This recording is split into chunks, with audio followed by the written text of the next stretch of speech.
Captain's log, stardate 80803.11. August 3rd, 2404. The Starship Jason David Frank is on a mission to the Pinisar system, where the Andover planet Far Out resides. Due to the unusual nature of the planet, and renewed hostilities with the Dominion, the TMS people have returned there. Starfleet asked for us to intercept and confirm. I've asked for some of the former students to assist, including a relation of mine who goes way back. It's Pat.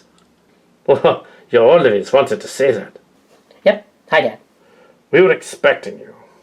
I gathered. The concept will not miss me for a few days. How long has it been, sister? Bruh, it's been like 5 years since that time in 2018. Time is of the essence, my children. Come to the briefing room. The others from the Slayers are here. This is problematic. All right, let's get going. I trust you'll keep them a surprise. I am Captain Ryan Beld, also called Patrick Talisman. Welcome aboard the Jason David Frank. Starfleet lent us the ship for the mission, as the Martial Sportiests people would not expect a ship named after a Power Ranger. The Green Ranger, White Ranger, as I recall. And it is funny because TMS did deal with them back in the day, and West Coast Taekwondo Karate too. You could be in a lot of legal trouble just coming out here, Mariam Fillet. Little one, how are you? Just peachy. I believe you also know Slayer. I do, but I assumed all these years you were Cal Hazel. He merely trained with me, ma'am. I made it to manager there and married Julia. Hi, Sandra. Hello, Sandra. I am Jodie Fillet. You were Jodie? I had only some clues. Kid Fillet was one. Why do they keep shape-shifting and stuff? I adopted her after Catherine died. Sandra Talisman. I switched sides in 2016, and I'm here to help. Jammer. You know him. He's the mole? Oh, that's rich. He's the other manager. Oh, my. I am the best manager they ever had during the Milpitas years. Even they admit that. Then why did you turn on them? They went too far, and so I quit. I knew it was a cult for decades, responsible for letting it happen. Now that it's gone underground, no point in hiding, eh? The planet has Cillians like us, whereas they made some changes. Sandra should like this. Legal ones, as they wanted to release a tell-all and didn't want to get sued. Let's call them the Hazel family. They went on to have different platforms on the net, following some of them being part of the school and part-time in the cult. They were not, however, Slayer or Kitty. Then the Spike family, heavily involved in the cult, the company, and the school, but gone by 1998.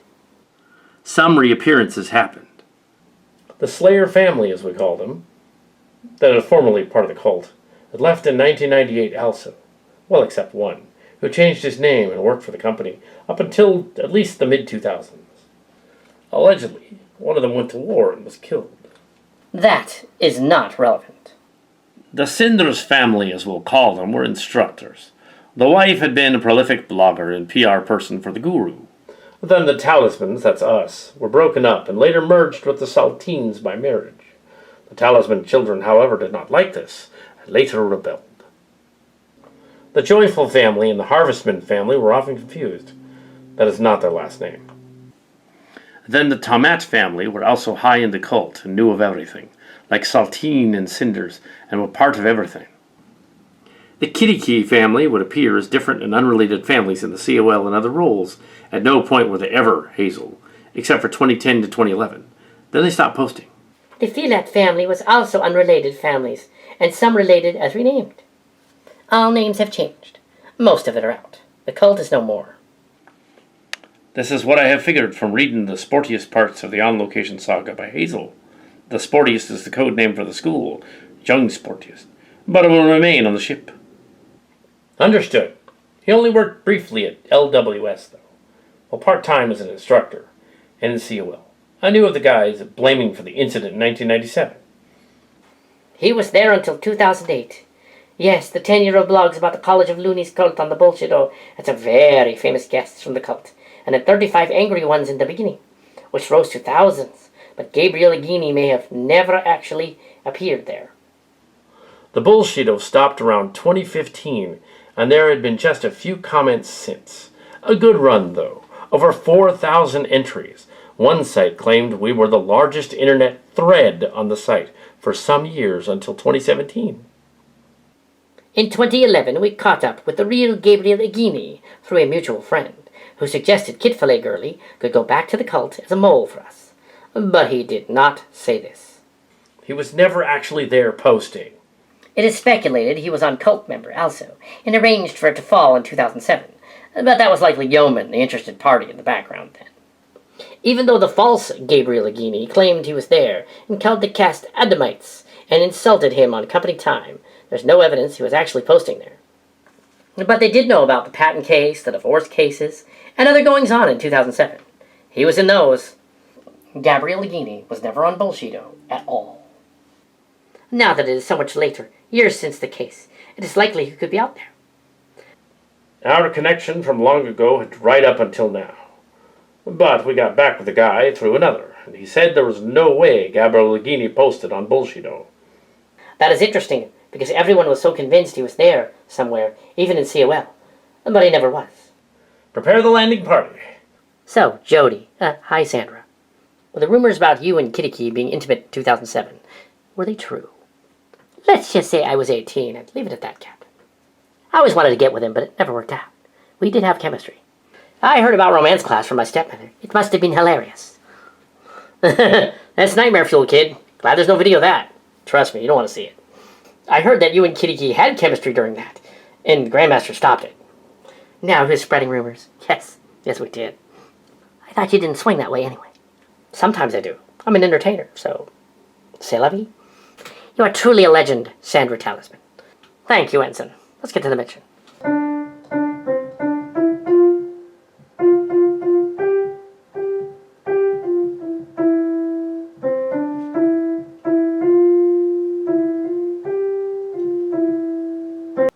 This planet is one of 2 planets with a crashed Borg ship on the surface. This was the first in 2008, and the other was Arcadia or Coppelius in 2019. But this is not connected. What do you make of it? It's a mock-up of the Academy, the TMS one in Milpitas, morphed with the San Jose and Fremont ones. You're Julia. I'm Julia. I married Mr. D. City of Light. Not a reference to the Netflix show, but a reference to the other word for COL, predating the show by decades. Original concept was created in roughly 1990. The show is from 2019. DMCA compliant. This is considered a parody. Right. Parody. Not an expose. The Kyung-Yi Kim show never returned in 2012. Ex-It Gal for Kyung-Yi Kim in 2012 or so comments on the failure to relaunch the show. Upon doing some surfing and some research, which should make y'all gasp for breath, the site mod has obtained really nothing new on Kyung-Yi Kim's show. The alleged successful 2006 blog show on YouTube or the relaunch in 2012.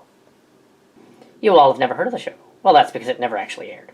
The 2012 relaunch was going to be grand, with a posh studio set looking out into a neon blue dream like nice ornate pink red couches and fine-looking wood, and faux windows looking out like The Tonight Show, like vistas. Except it was all a scam. The show never saw the light of day or even a minute of footage. What was allowed to air online in 2006 through the years was the stuff for the guests of the old show permitted to have aired. You will not find this new show, because it doesn't exist. If they had a new show, they would have aired it, at least put up some new videos from it. Interviewing people, nothing exists. Newer blogs have appeared since the claiming the show is right around the corner. But when you look back at these blogs and the sources and the posh set, it's all back in 2012. I always thought the show could have worked with the right advertising, but Kimmy was not about to let her talented underlings run the show and make it work. It seems odd if you're trying to make a name for your show. So I think it was all a scam. I never saw the completed show either, and I recall that set. It was packed away somewhere after it fell apart. And funding dried up with a bankruptcy they do not dare mention. The original show aired in the 1990s on public access government channels in the Bay Area, and was picked up as a clip on the Exposé tabloid Inside Edition. Is Martial Sportiests a cult? Article from 1998. The actual show videotaped 22 episodes, only half of which aired, and only a handful of the same are heavily cut but aired. One season is hardly a successful show. Also, public access is paid for by donation, or the studio, and is therefore does not make money. That is why in 2012 there was actually no comeback. Wasn't that the year the world ended? Yeah.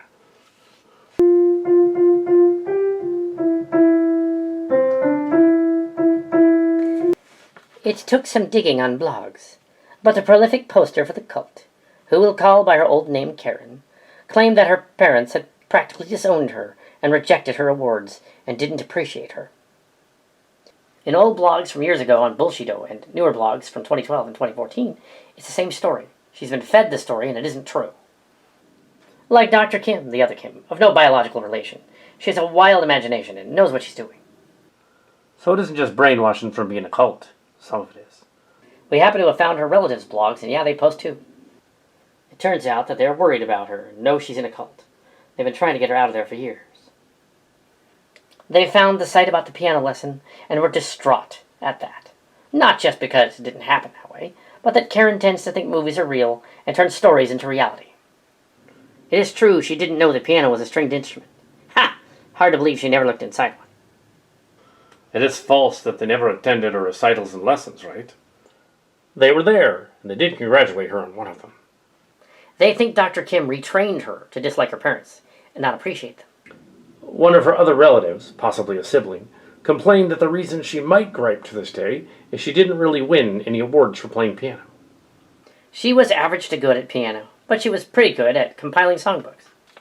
She was kind of a bossy child, and it makes sense she'd become a martial arts instructor. Well, they liked that idea, but not that it was a cult. Allegedly, she was a terrible teacher of small children. As a coach, she was better. The parents did indeed think it a clever idea. She changed to martial arts. The reason they were not there at the first black belt testing was a family issue that had come up, and there was no way for them to fly out to California to see it. Karen thinks they just didn't want to see it. She's either confused or lying. They wouldn't go. Karen claims that her marriage to the third highest ranked instructor was not arranged. She is flat out lying. Her parents did arrange it with Dr. Kim and the man. The parents gave their blessing, reluctantly, but only because it was a cult, not because it was not proper. They arranged it. The trophies she claimed were broken were not broken on purpose. Maybe they were damaged in storage by Karen herself for improperly storing them. She couldn't blame herself, so it became someone else's doing. She needs to continue her medication, they advised, and not be in the cult. Now come on, we have no proof Karen needed medication. She claims that she never discussed the bad Bullshido Thrid students, and never went on about the bad-mouthing. But she did. She was really mad many times in the past years, directly related to the ex-students. It could be Karen is overstating her parental issues. Actually, she respects her, and they do think she's just in a bad place. More to the point about testing, since I was there, she claimed about the parents not showing up, but her relative did send someone in their stead, who was there and congratulated her. She was all moody and soon forgot that. We are Karenus of Terminator of the Borg. We were once the TMS master called Karen Kim. Your resistance here is futile. Jammer Joe is now our prisoner. She's assimilated, but it didn't take. Phaser stun. Fire. According to an anonymous ex-College of Loonies cult member, she was conceived as the result of a lover's tryst on one of the self-discovery weekend retreats of the school in about 1989. Phaser attack. Jammer's gone, and we don't know where. The phasers are ineffective. Ceasefire. She only recently discovered this when she had asked her mother about COL, which she too had later been in, and wanted to know why her parents divorced. She's confused. The other Slayer did that. I was just a boy, and I wasn't even training. She knows she's just trying to goad us. It had been so long that her mother told her the truth. She was apparently cheating on her husband with some of the fellow students, and had sex with at least 2 of them on her lovers on the retreat. What the hell? It is I, as are we, and we are one with the collective. Resist us, and it will be futile. I did not have my powers, but as a bored I have powers I could only dream of. From one cult to another, mother. I am not here to fight my former mate, or my offspring. She is here to back Karen up. As usual, you two should get a room. Yes, Mariam Fillet honestly didn't know which one was the father, until the girl got a little older. She assumed she had bedded the senior student, who she meant to rook, like how the other senior COL lady had done it, but she had the wrong man. Yes, all those years, the girl now grown assumed the baby daddy was the instructor in training, but actually it turned out that he was some junior student who happened to get into the festivities of their little tent party. But actually it explained a whole lot about her, and who she was, and she did a face palm. Yeah, that guy had to be the real daddy. She is just trying to get us to fight her, which would then give her a chance to touch us and assimilate us. They never did a DNA test, and it's not likely that if they did, given there was nothing criminal, all the participants were of legal age. You liars, that didn't happen. Well, almost 30 years later, the mom can't ask for alimony. Adultery aside, it's a messed up story. The phasers have no effect and we can't punch them. They have shields. We're being herded. Stay sharp. Stay ready. Lol. It made sense. It made perfect sense he was the father, and when she even sparred with him back in the day, they had this weird feeling between them, and it never was said directly. The mother had become an instructor before the baby daddy. The doctor had grown into a young adult by the time he left as an instructor eventually, and she also had become one. The hilarious realization happened later in the shopping mall when Daddy met Daughter, like something out of this dumb Maury shows, and they knew, oh man, how did this happen? All hearsay. She wasn't there. Even if something like that did happen, it would have led to several lectures and hissy fits, so odds are it didn't. Well, kid, there was this weekend, and the dad was back then, was barely 18, and the mom was probably 26, so it's not that much different. What's funny is the epiphany when they knew what happened. The mom thought she was getting lucky with the hot nubile instructor trainer guy, but actually it was the sloppy seconds from the young man potent spunk that did it. It would appear from speculation that due to the overheated training of the older man, his sperm just wasn't up to the task. Fooling around got the mom divorced and with child. That makes no sense. I never had sex on the self-discovery retreat. Come on. Older child grew up and discovered about the real daddy, but was actually there all along, until he left in the early part of the new millennium.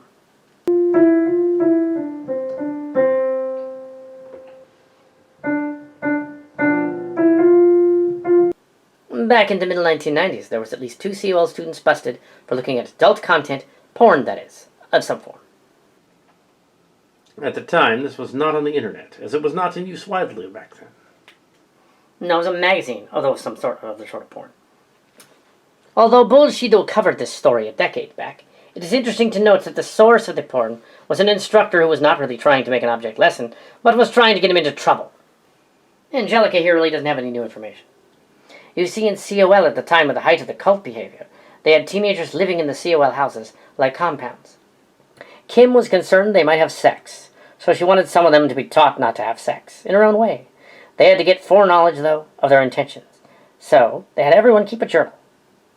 To use the journals to tailor class or against dissension. She would then use the journals as lessons in class, and humiliated one such student in class on at least 2 occasions, until he was again made to suffer in an actual non-COL class, in front of everyone.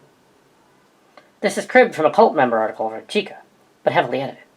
We have been over the journals before, but this is not about them specifically. I would deliberately put weird stuff in mine. I did not think Julia trained for that long. I happen to know of this person today, through Julia, and also one of the ex-instructors who are now out, and were willing to completely riff on the story. I take it your brother Michael is not here. He only trained up to yellow belt. No, he's in the funny part. The Xers indicated what I also thought. It was not an object lesson, it was a setup from the start. The instructor who had the magazine was dating the boy's mother, and wanted to objectify their relationship. It was not the boy who posts on Bullshido at Cult Member, but a friend of his. This is cribbed from the JH article on Bullshido from 2007. The instructors got to date whoever they liked at COL. We students of the time were not allowed to date other students unless Kim gave permission. I was paired with one of them briefly, but it didn't work out. Screw romancercise. I will have my own spandex disco yoga suits, and my own mates, thank you very much. Again, this is cribbed from Bullshido, nothing to see here. Come, Karen, we return to the great Grandmaster Dr. Kimmen report. Long live COL.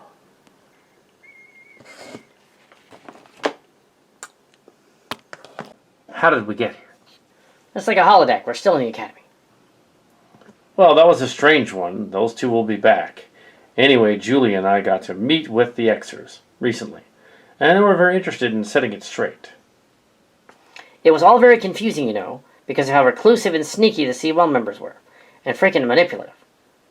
So this guy is dating the mother of the boy, and it's really awkward, and he's having trouble in school because she's kind of a schooling-type dictator to him. But also, school is weird because he's in COL. Think of it. You don't go home. You go to the COL house and live there, and your only friends are COL people, and you train all the time. Sounds fun. Not. This is not Evan from Bullshidos. Quit pretending you are. So back then, the mother is older than me. This isn't creepy enough, and my daughter's training also. But it's quite younger than he is, and he's no idea what all this fuss is about. One day, and then another day, then another, she gets to hear the stupid humiliation in class. She's a young grade school, but homeschooled. Different humiliations, but not to me. It was Mom and other COL people, and since many have addressed, I was never in. She had no idea what was happening. It freaked her the heck out. The boy who did this and Evan are two different students. Anyway, so we stayed in COL and took the bull stories, and believed them for years. What? That is, until the very interesting reveal recently. Well, hello, stranger. WM. Wendy McKinley. I often confused all the fake names for the real ones. JH, for instance, two different people. Confusing the JHs as there were a mother and the other was a boy. This fabrication is now confusing the Angelicas, also, as if it were there at the same time. I thought for sure she would get snatched up and put into a van and never appear again. But no, it was not like some horror movie or a bad news report. It was bizarre. Is it the mom JH talking? She wasn't at the meeting. So the boy is obviously now a man and he's at the store. He thinks he knows of Jules from somewhere. And she tells him. COL. And he goes a little paranoid and hopes she's still not in. She assured him no, not since 2015. The JH, Evan on Bullshito, was the man, not the boy from before. Nor was he at the meeting. The man then figures, well, she's not me, as that's impossible. But yes, that's her, although she does not recall much about her being kicked out, especially herself. He tells her what happened. The man was just Michael. He's not either boy. Then they happen to later run into an ex-instructor who was jogging along with his little dog. He lived in the same area as not uncommon.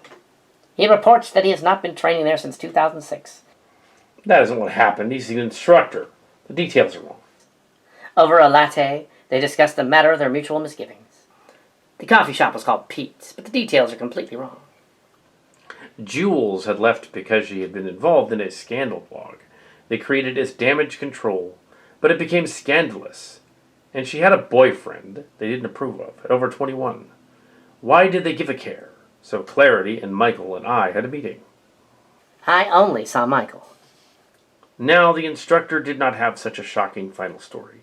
It makes it sound more interesting than it really was. It really wasn't. It cost too much.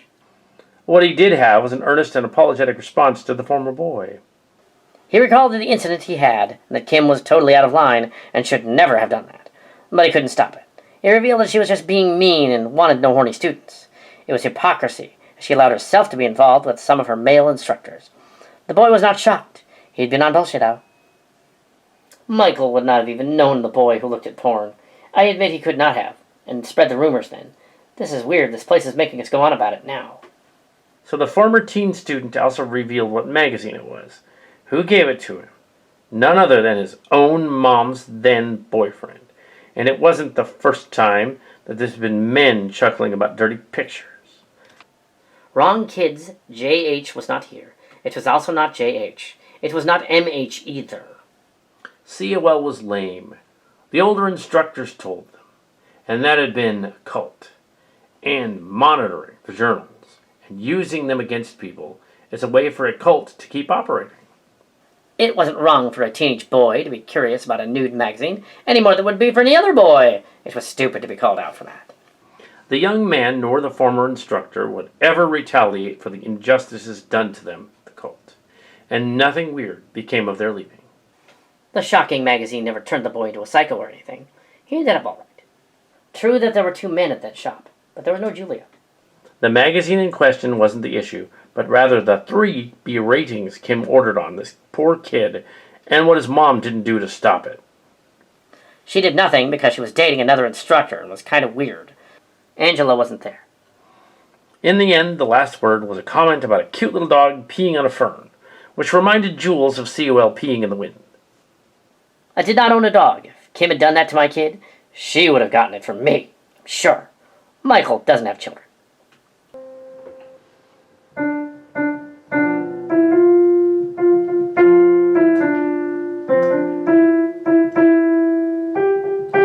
I got you. I know exactly where you are. This place is my test for you, huh? And she's the bastard child of 2 students messing around. Make her see it. I can't make them do anything. I can only make them discuss the nature of this place, as the Captera has given me Cillian holodeck powers. Hey, he was on the Mariam planet. The rumor that was cut and pasted from the internet after being on for a few days appears to have originated from a bitter College of Loonies student who was sure that me or my friend must have been conceived on the retreat, lest we know so much about it. I'm not saying your mom's a hoe. I'm saying she's a slut. This is also designed to somehow defame or humiliate my mother, which is hilariously tacky, which is why I printed the original, but not my snarky original email reply or hers. Karen clearly wanted to tick us both off, and published it on the email of Michael, one of the posters, and also make me freak out. Defamation in this case would be complicated to prove, being you've both done actual malice in your posts. It would probably never make it to trial. I would know. Besides, Karen is just salty about us making fun of her piano-playing incident. Hardly worth making up stories. And no, I never did it with a guy who claimed I did it with. Karen be jelly, Karen be cray-cray. He was merely amused that you would stoop to such a level. I wasn't surprised. They were going to go there. Confusing me or my friend for one of the children born about 1989 at YSN, and at the same time as a retreat, is silly on them, not to mention messed up. I knew full well when the former instructor came into the shop, where I used to work, that we weren't going to talk shop about COL, and there was nothing mentioned about it, nor any conspiracy or any embarrassing looks. Oh, I young saw. This is typical of them, posting as several people to annoy us ex-students, and then disappearing into the night. Jody was not conceived on the weekend, or born as a result of adultery on a weekend. I was. I wonder what kind of dirty mind thought it up, but it was funny. Sad and funny. Simpler words to COL, for an extra who knew Julia personally. Clarity. You're there to back them up after what you did. Something's odd about her, if it is her. Hi there, Jody. I remember you from long ago. You did that? How dare you? What a low thing to do. I don't know if your watchdog friend sent word yet, but I can drop a line to the press if they keep posting this stupid stuff. I might even drop them a line and give my 2 cents. You walk a thin line, young one. I know that many former students and cult members are told to hush up or be sued, and have stopped posting, and some of them have even been sent spam letters in illegal court cases, and other fraud stuff. You cannot betray the master. She's a goddess. They can't just let it go, can they? I know. They still think I posted on Bullshito and cult member and started all that stuff, which is impossible for one person. I never saw her credentials, but she pretended to have them in the past. Clarity is onto something. This is still funny looking back on it, and equal parts sad. She can't let it go, so we Xers won't let it go. Not until she comes clean and stops making this up. I even heard she tried to destroy an ex-student's marriage, after he'd been gone for years, only to discover he wasn't the guy and she wasn't his wife. She did this to another ex-student, a pal of mine, actually, who wasn't on Bullshito either. A fake divorce summons. I got one too. Yuck! They thought I was with a geenie in it. Ew! Not after Kimmy was with him. I would never. He was damaged goods. You take that back. I also know she fired a lot of people, and Medford's a mess. You are defying the game and will break the test. You always cheat. She got in trouble about the speaking engagements and took many of those sites down. It seems that companies are starting to wise up and don't want to be associated with her. She also claimed that some student relationships in recent class were broken up due to the internet, because she can't just ignore stupid stuff online about her and make other people feel bad about themselves instead of turning her ire inward. In the end, the former students have completely won, and that bothers COL to no end. They have made it a guessing game for new students and employees. Ever since she had a fake knighthood and started making those weird Young Saw Nation demo videos, I've kept an eye on her. The ranks are paranoid now, thinking the students are still after them, when they should stick to training and not be worrying about that. If they're honest, it will show, but if they're not, so it won't. In the end, the one school will fade into memory. She will have her fame, but not about what she wanted. It's infamy. Indeed, she will learn from this lesson. Karen, take clarity. Transform away. Very well. Energize. Perhaps this will convince you of your foolishness. It has been a very slow news month, so when the alias called Sarang Bitter returned to a private email, I discovered that she was a she all this time, and claimed on Bullshito to be a man. That was to hide her identity. I knew of her during the making of the 80s promo tapes sold to students called Wave the Warrior. She had a cameo. I am Arthur. I did too. She was one of the instructors from Vermont who went on to California. She was part of ATC and later posted as others elsewhere. My ex-husband is not to be trusted. Sarang Bitter, this person is roughly the same age as Kim, the great grandmaster, and reveals that it was her name she copied when changing hers to Kyungye to Kyungyi. She was later said to have been a jealous betrayer and that she had a crush on the guru. She did not. She just protested some of their political ties and business acquisitions at the time. This person trained alongside Kim and knows many key things. She said that although she was a good student, she was no way great or better than any other students. The true story of the Howard Johnson bathroom work was community service after she nearly killed someone in a car accident in Vermont. According to court records, that's what happened. Kyung-ae is a clever one and will use any means to be popular, any at all. After attaining Master Belt, Kim never sparred again.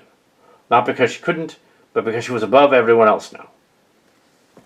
So when you Sewell folks thought that it really was a magical, enlightening experience on that mountain retreat that cost you so much, and it really was spiritually uplifting, it wasn't actually spiritual.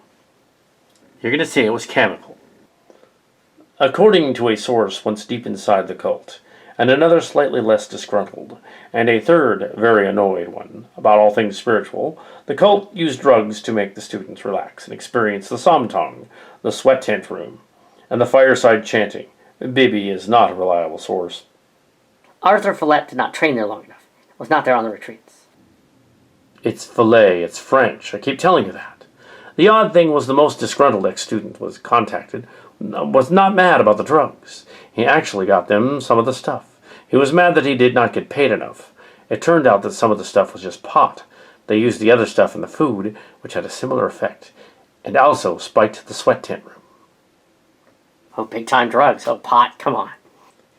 One of the former students was a woman who had to be pulled from the tent when she freaked out, actually, and it turned out that this is because she had a reaction to the psychedelic stuff put into the steam. And the other students didn't because they were either used to it or just didn't react to chemicals.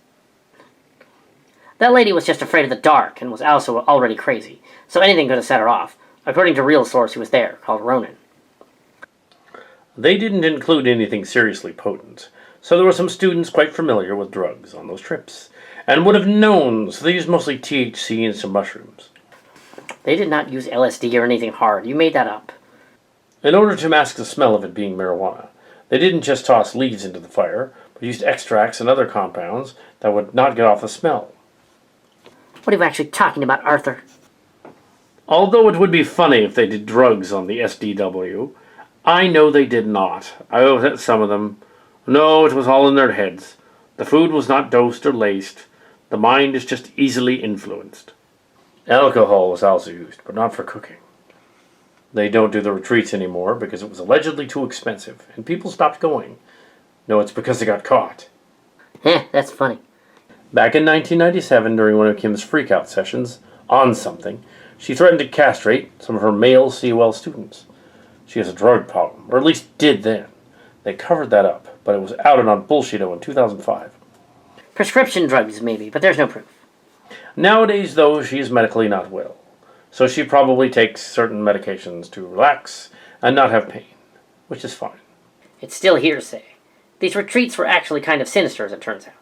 Operation Komodo Dragon was a damage control site orchestrated by top COL PR people in 2012 to confront and disprove the bad press circulating about them from such aggregate websites as Bullshito and some unmentioned WordPress and Google sites. Instructors would deny having anything to do with the supposed slight against the ex-students, and it has never been proven it was them. The Frog and Scorpion were just YSN students asked by an instructor to spy on the Xers.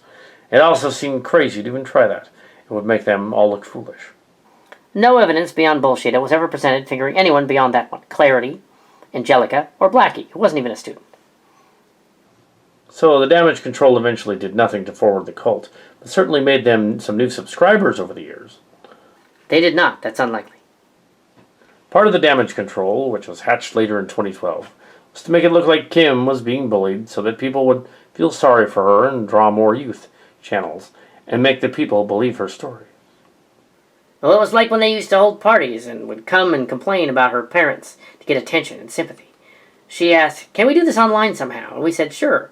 We can do that online and make it look like she has an underdog who rose above, and you will have a lot of great publicity. No, this plan is silly. It did work for a while. You aren't that clever. Secretly, we would never respond to the negative press, and would make up new press that seemed to work. That is not proven.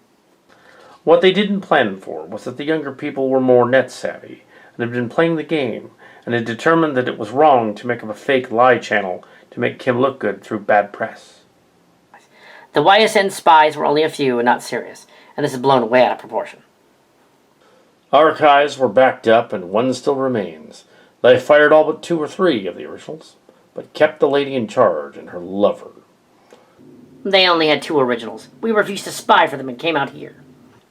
The adults would spend whole COL classes worried about what those fired students might do to them.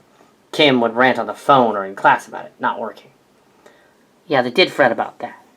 In 2014, they even rehired Julia to return via the out-of-state site, to monitor and work for them, to clean up the site, as though it was a legitimate site now. Well, that's not true. She keeps up a site connected to the old BS people, and continues to post.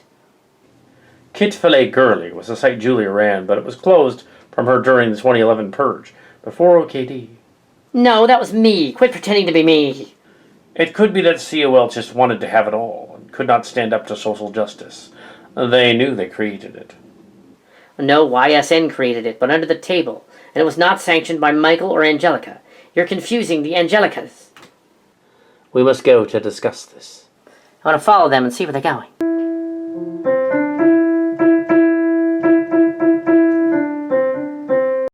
We have no sign of Jammer, Karen, Cinders, or Clarity. Sensors are offline, so we can't even look for them. Maybe he can help. You are as radiant as ever, my friend. That's what my husband would say. You aren't married to a man. I know you. How can you tell that? I can. We have a connection, so how's class? Am I missing something? Remember those 2 ET students that had too much chemistry in the romance class? Yes. No, really? It was actually a little demented, because they weren't supposed to. Nothing happened between us then. I was too young. He knew that. Ah, but then when you weren't. Ah, yes, the sparring session later. When I was old enough, I kicked your ass. I let you kick my ass. Sure you did. Didn't we have him when I became old enough? Oh my god, my ex. This planet is horrible. Oh, mine too. Hopefully not mine too, especially after I found out about him and Mom. Yeah. Oh my, this planet is messed up. Oh god, you are my ex. This planet is horrible. He has a lot of exes, but no, he was a gentleman. A little out of touch socially, but he never approached me before I was of age. Don't worry, nothing like that. I would recall that. But you didn't come here to talk about us, did you? No, I did not. Here is what really happened at Pete's Coffee in Milpitas in late January 2017. The former student and junior belt of the cult went into the coffee shop, acting spaced out, and saw me there. He looked worried that I might notice him. It turned out that he'd forgotten that I'd long since left the cult, and that I knew nothing about their current goings-on. Angelica Talisman was just here. I have not seen her in many years. Not to be confused with another Angelica who I also have not seen in many years. Not a yes, she's still there. I was there with my brother Michael. He began rambling about training and about Julia, and I asked him who that was, and he was cryptic and went pale. I knew he knew an Angelica, though, and suggested he meant her. He did not. It is possible that some student I do not know was named Julia by COL, in honor of JH's mom, perhaps. Then later on, while having a coffee, he was babbling about a meeting of former students that was going on to reunite about some haters on the websites. And then he left. He said nothing more. Oh, I wish I'd been there for that. Nerds exchanging computer parts. So much fun. Not. Keep in mind, I was the instructor once, but he was not. And not a boy who had a magazine. He must have gone mad or something. She was not there. Kitty Key denies seeing Michael at the Pete's Coffee Shop during a blog post under his real name, and I'm not linking to it to give him traffic either. So some one of these was dating Michael, the brother. Unrelated to that, my word pressing site denied it also, as for different reasons. Expatriate and former friend Michael is making stuff up. If anything, there was no meeting at all, and he was just trying to make himself popular again, like he did with OKD, what I was not paid for, and would deny any involvement except I was. Quit the stuff. Okay, spill it. Operation Komodo Dragon, all of it. This is the anonymous figurehead of the original OKD site who has decided to write you about this Michael business. First of all, this person never worked for me. I have an idea who this is, but I'm just guessing, and will not out him. I will say he's more than he seems, and knows more than he lets on, but never worked for Kim or for me. No, he was getting paid, but he never worked for me either. It had a staff, volunteers mostly, guided by the dislike of the COL side, and not some kind of cleaning house for reporting them. It started out to make Cult Master a thing again, and to spread the word about the cult, and it succeeded.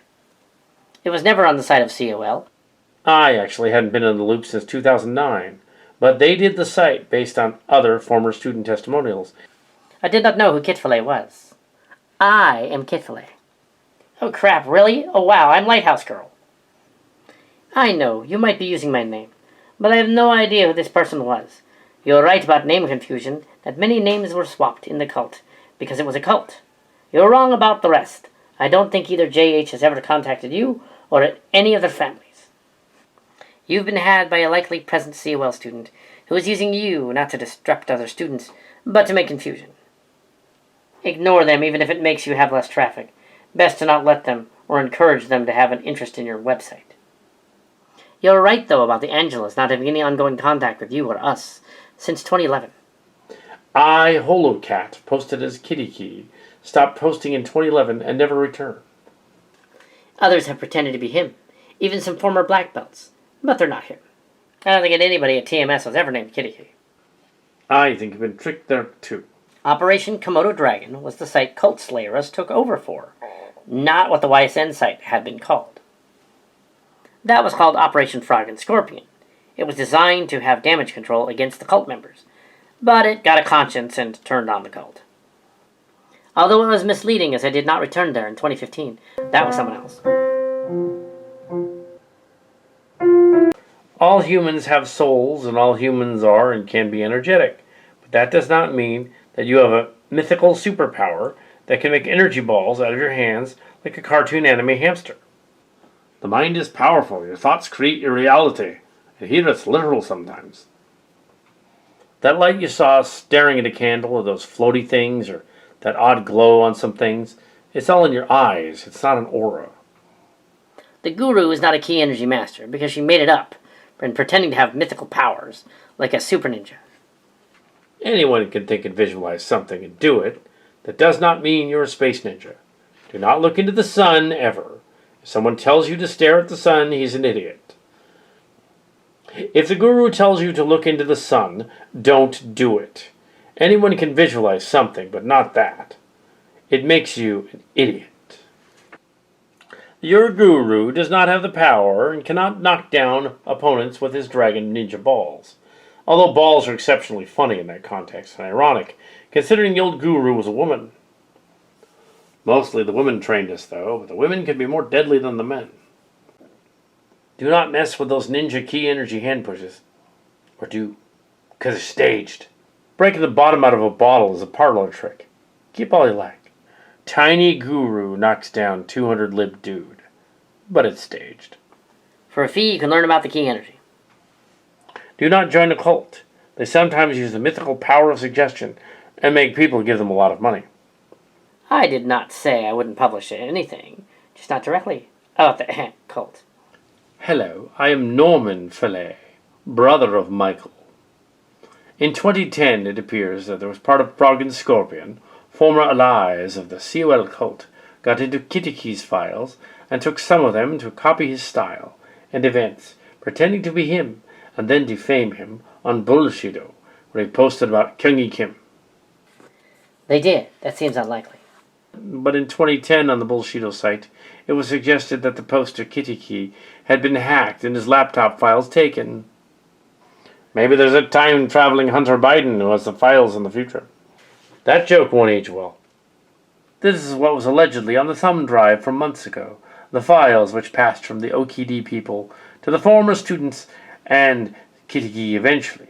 They likely made copies. Michael's twin brother. Yes, his twin brother and my brother. In 2007, TMS abruptly fled San Jose. over a 3-day period, according to the journals. But Kitty was there for 2 of them. Took his belt and left, cancelling his membership on the final night. He was one of several students to leave. To clear up some confusion, the TMS and COL people knew about Cult Member and MySpace as early as mid-2005. They found out about the bullshito in 2006. Kitty knew about them all in 2005 and 2006, but didn't post until 2010.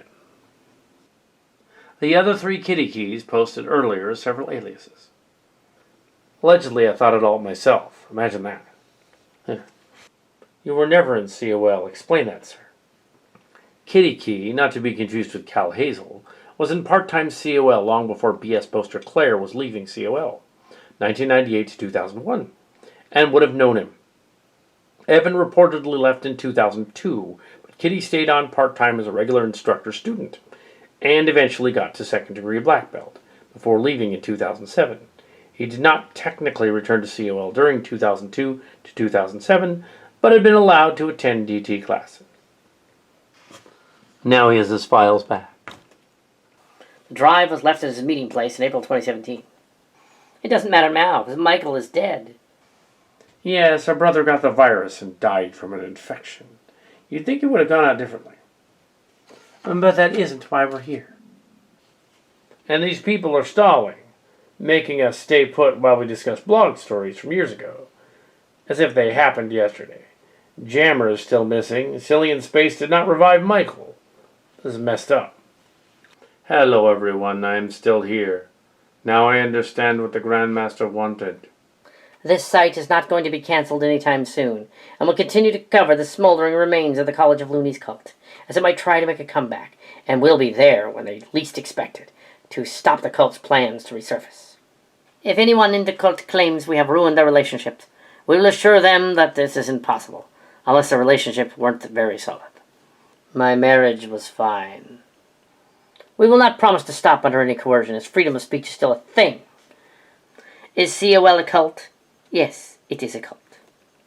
Maybe the Kim will make herself another fake self-awarded thing again. Who knows? And we'll find out and report it here.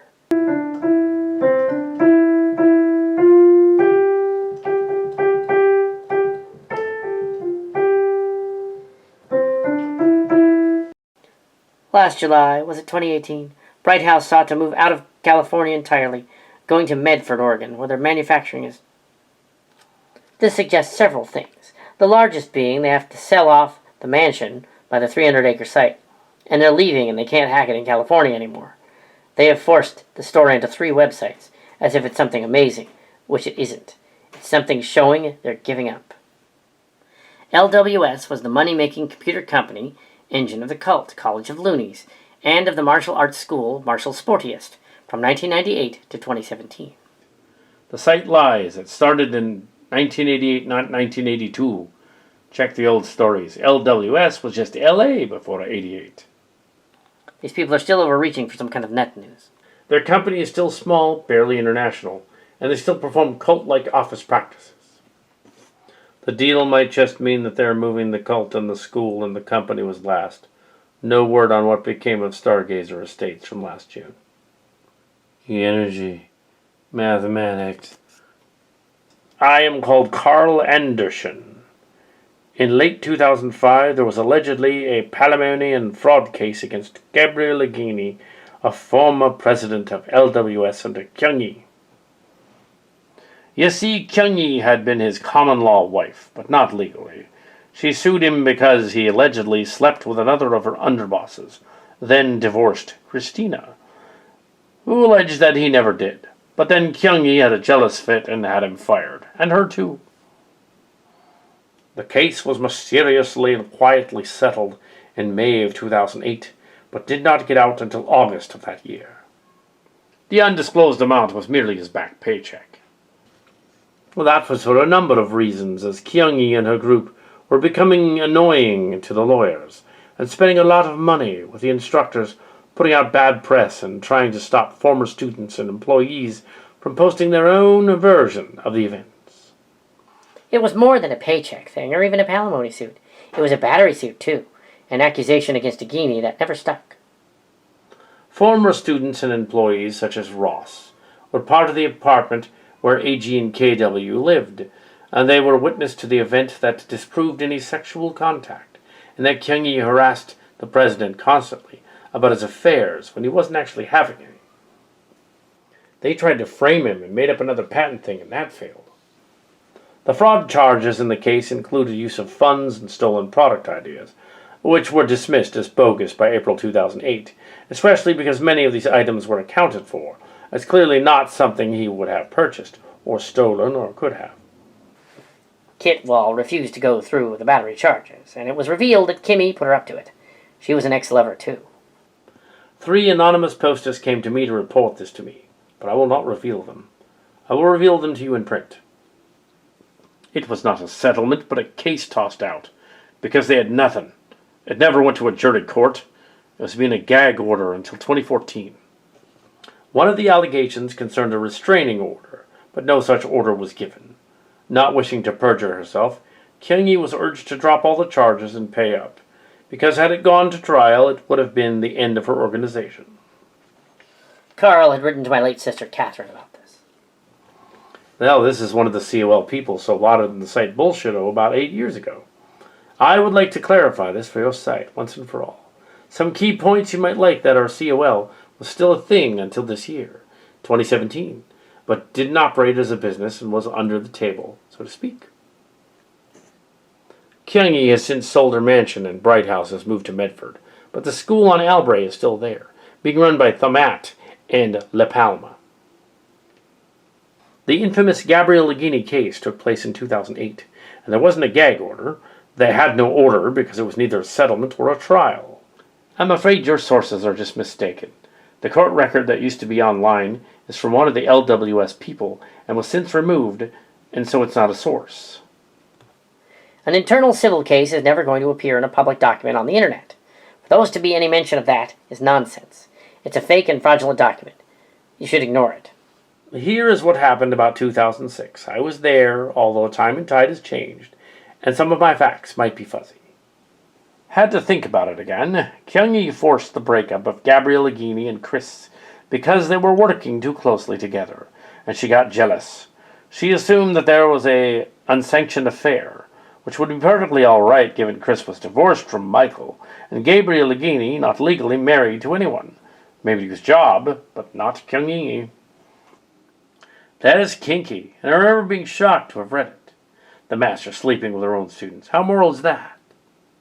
Kyung-hee started abusing her power in the 1990s as CEO of Lighthouse, quickly promoted some of her favorites, including Gabrielle Legini, and then shipped them off to be leaders of the company, her company. Gabrielle Legini, Chris, and Ross shared an apartment, but were workers there and were harassed by Kyung-hee and her people all the time. Ross is not key to the story, but she has most of the backstory posted long ago. Memory is not accurate on some events. First, it seemed that secretly Kyung-hee was having an affair with Gabrielle Legini at some point, but they were literally separated. They were not secretly married. Kyung-hee had a paper made up that claimed they were, but it was not legal in any way. That she had no business being jealous about their previous relationship. It was a cult they were in, and she ran. The truth is, she sent Gabrielle Legini away to Medford because of his interest in other younger women. The position was his punishment, as she called it. But the fact that he made it to his opportunity shows better on him. Kyung-hee wanted to control all relationships, so as also to be controlled, and like so many other male students in her school, company, and occult, many went overseas because of this punishment, to be assigned somewhere away from the women they liked even a little. Gross. This is so gross. It is a gross breach of trust and love for a master teacher to be sleeping with her students, even instructors. It's not pure energy. Kyung-hee did this, but not anymore, as the Bullshito guys speculated. She's too old. Not at this point anymore. Nobody's going to fall for her charms. She should show some dignity in her old age. She is nearly the age of her mother was when she passed. Here is exactly what happened on that fateful day in October 2008. A hearing was held not in a courthouse, but in a law office, of which documents were never put up online, with the case laid out before so many months. Kyung-yi was suing for contract infringement, and Chris suing for restraint. Those others included Morgan, Kevin, and Joe, who were suing for patent breach and for allegedly stealing and embezzling, and the like. All the charges were bogus, made up by COL insiders to a COL insider lawyer. Gabriel Leghini was countersuing for palimony, but could not because his marriage wasn't legal. Since none of this was on a legal court document, this all had been revealed. Even this lawyer worked for COL and could not make a case. In the first place, he advised they immediately drop it. This is not because of a money settlement. Kyung-yi had burned up over $2,000 on legal fees to try and screw Gabriel Leghini over. She wanted him to get screwed many times more than he was getting in their relationship. The disgusting display of legal fraud and wrangling did not sit well with the present opposition lawyer, Leghini's lawyer, who was also on advisement, and revealed a stack of documents and web traffic. None of them proved Gabriel Leghini ever posted on the web, but Chris did, and all of COL instructors did. All of them defamed him. So you can guess what that would have led to. He planned that if it went to trial, it would turn into a public and humiliating defamation case, and Kyung-yi would lose. All of the evidence pointed to broad-based harassment and cyber misconduct, hacking, and various other issues. She had used COL people on company time and hours to defame and wreck the lives of former students, especially Gabriel Leghini. Chris did not need to testify because, again, there was no trial and no settlement. She told the lawyer in the hearing, "I wish to withdraw my charges before I get into trouble." In the end, Kyung-yi got nothing, but Gabriel Leghini also got nothing. And that's why they called it off. That war is over. The ex-students often claimed, well, if she just hadn't gotten power-hungry, she could have made a difference, but I doubt this. She always was, and COL let her get away with it, because no one stopped it. But then she would not have gone as far as she did. Thank you for your consideration and apologies to those in the PR damage control site we did, and you mentioned. I will not be returning.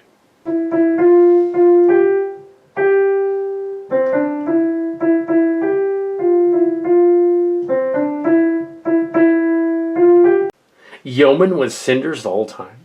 Not sure who the Cinders was. They had at least two people called that at the time.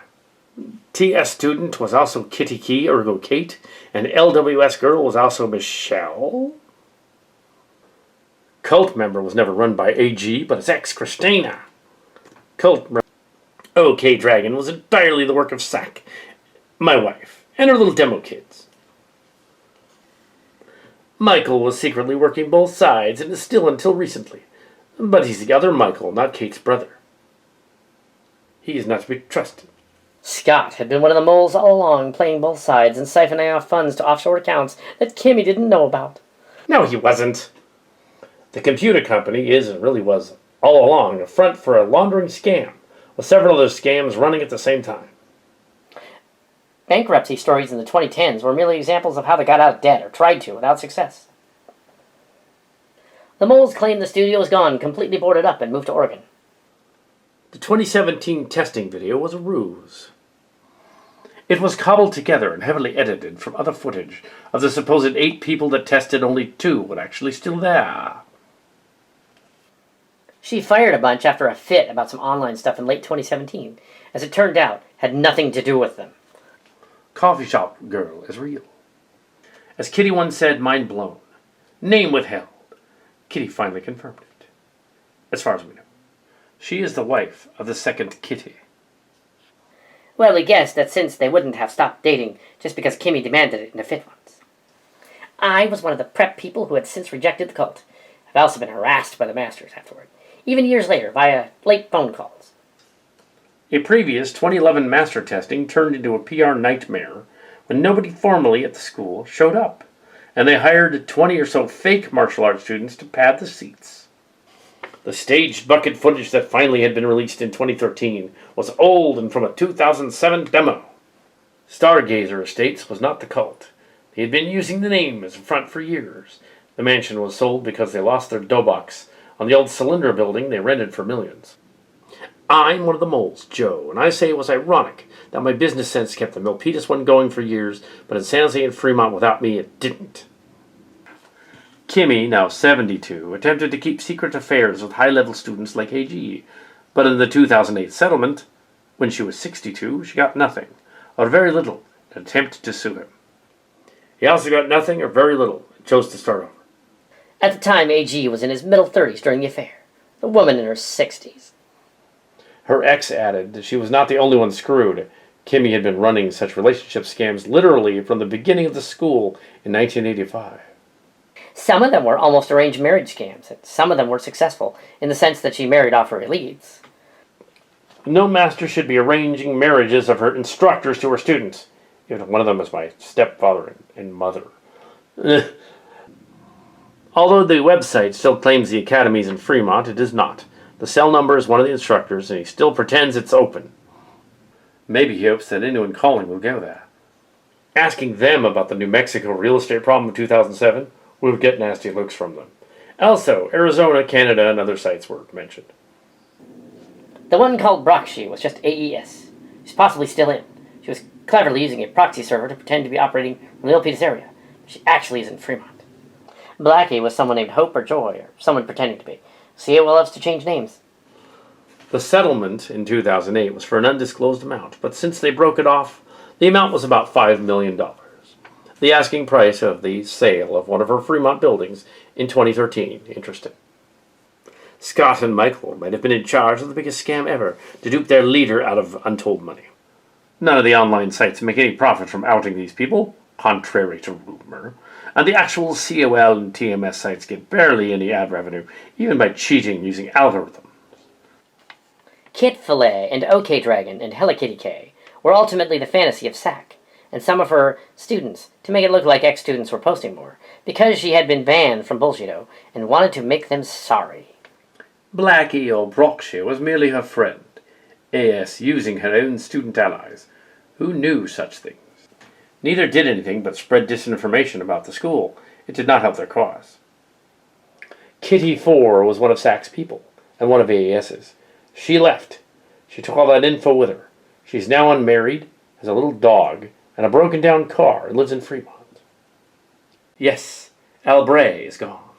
We're seeing events far forward in time, or leading somewhere. It appears that the College of Loonies, or City of Light people, have moved to near Medford, Oregon, last holdout of the Lighthouse Company. And as you might know, Michael has moved there, and claimed he would never post again. It is not the first time he said that, and posted again. You went somewhere else, to an undisclosed location, and have been operating there as an occasional blocker. Most of the cult-associated YouTube channels are dead on arrival today. Since the outing of SAC and Ace, they have stopped posting unless it's on Twitter or Facebook. But it is not on YouTube anymore. Oh, by the way, that's internet outing and not sexuality outing. Yeah, our mother is definitely straight. Your resistance is futile. We're still in, even though they started this mess. Oh, and I just reported from Fremont, where I was visiting the Albray School. It's toast. It's done. Finished. It's behind the second Walmart in town.